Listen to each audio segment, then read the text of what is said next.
All right, I want to go ahead and talk about how we can think through the helping your neighbor application. We're going to look at making a hot pack with calcium chloride.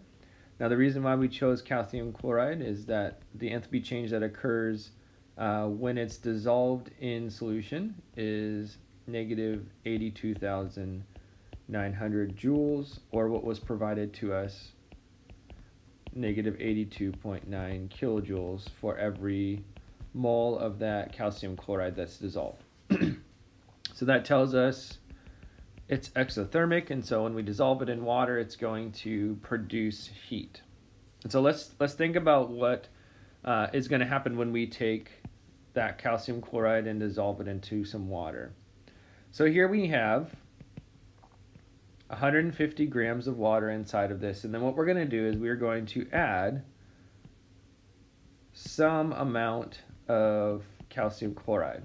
And as we do this, that calcium chloride is going to dissolve to give us aqueous calcium chloride. So as it dissolves and produces that aqueous calcium chloride, it's going to produce some amount of heat, and we call this enthalpy of solution because it is making a solution. It's causing it to be dissolved, just like we say the enthalpy of combustion for the combustion of a hydrocarbon is some amount.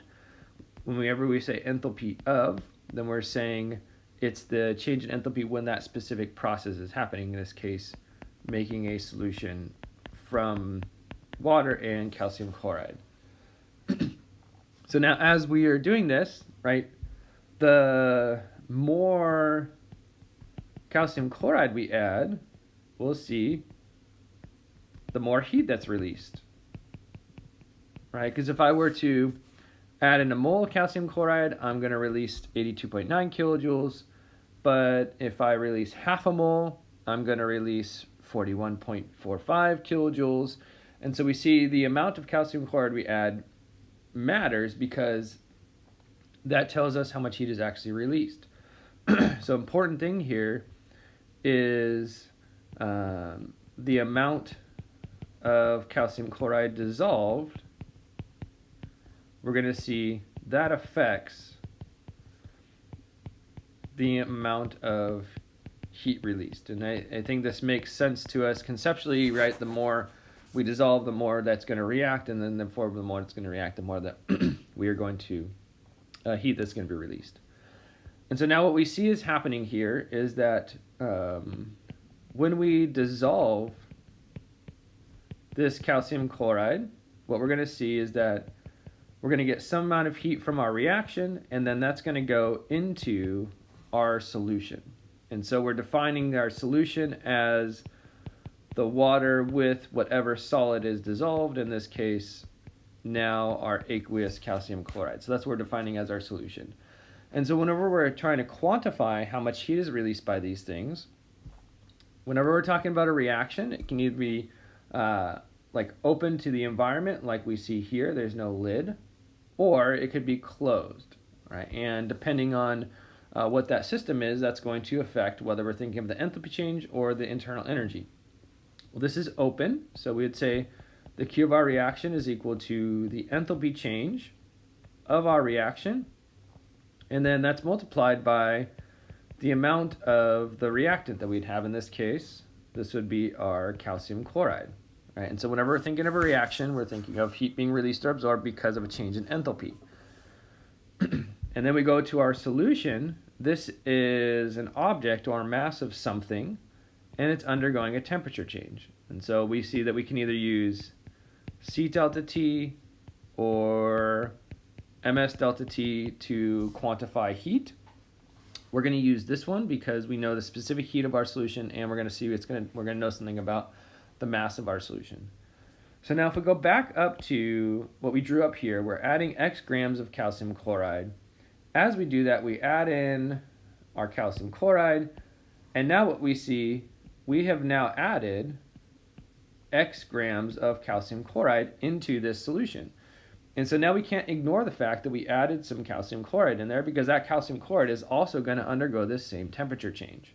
So we need to think about that when we are trying to quantify our heat transferred here. So now let's go back to this relationship. And again, remember the goal is to figure out how much calcium chloride we're actually dissolving here. So let's think how we can relate these two equations to each other. And we're going to bring it all back into this one relationship. So let's go ahead and plug those in there. So we have the change in enthalpy for our reaction times the amount of calcium chloride we add and the number of moles. And the reason we use the number of moles is because we're given an enthalpy change per mole of calcium chloride. This is going to be equal to the opposite of the mass of our solution, the specific heat of our solution, and then the temperature change that our solution undergoes. And so now we want to go and we see, okay, what do we know? What can we fill in with the data that we have? Well, we know that the enthalpy change of our reaction is negative 82,900 joules, and I'll talk about why we're using joules in a second. And then we have, well, we don't know the number of moles of calcium chloride that we react, and that's going to be equal to the opposite sign of the mass of our solution, so 150 grams of water, plus whatever amount of calcium chloride we add. And then that's going to be multiplied by our specific heat, 4.184 joules per grams degrees Celsius, and then our change in temperature that we have here. So this is going to be 50.5 degrees Celsius. This is our 75.0 minus 24.5. This is us looking at the temperature change we want to happen. Now we go to this and we see we have the amount of calcium chloride present in two parts of this relationship. So that creates an issue for us. But what we can think about is that, well, if I have maybe X grams of calcium chloride, can I write that in terms of the number of moles of calcium chloride or vice versa? All right, so if I have X grams of calcium chloride and I want to convert this to moles, I'm going to use my molar mass. 1 mole of calcium chloride is equal to 110.98 grams of calcium chloride. This right here is equal to the number of moles of calcium chloride. So now what this does is gives us the ability to simplify this to where the number of moles of calcium chloride is equal to our X divided by 110.98 grams. And so now we can go ahead and say, well, now we have our number of moles in terms of the mass. And so this is going back to using molar mass as a conversion factor and how we can relate moles and mass to each other. And so then let's go ahead and put those back. Let's go ahead and replace the number of moles of calcium chloride with this relationship that we just established here. So now we have negative 82,900 joules. And we just defined the number of moles as X over 110.98. So what we did is we converted the mass of calcium chloride, we added 2 moles equals negative 150 grams plus X grams of our calcium chloride, our specific heat capacity of our solution that we were provided, and then our temperature change, 50.5 degrees Celsius. And so then we go back and make sure that our units are going to match up before we do any extra work, right? So we see our degrees Celsius cancel, our mass in grams is going to cancel, and then we look at our energies and we want to make sure that they match up. And so we notice that our specific heat is in joules. This is why we converted our enthalpy change to joules, because then it gives us the ability to make sure that they speak to each other. We then go ahead and do a little bit of algebra, and we get X equal to 59.2 grams of calcium chloride. And that's how much is needed in order to get the desired temperature change that we want.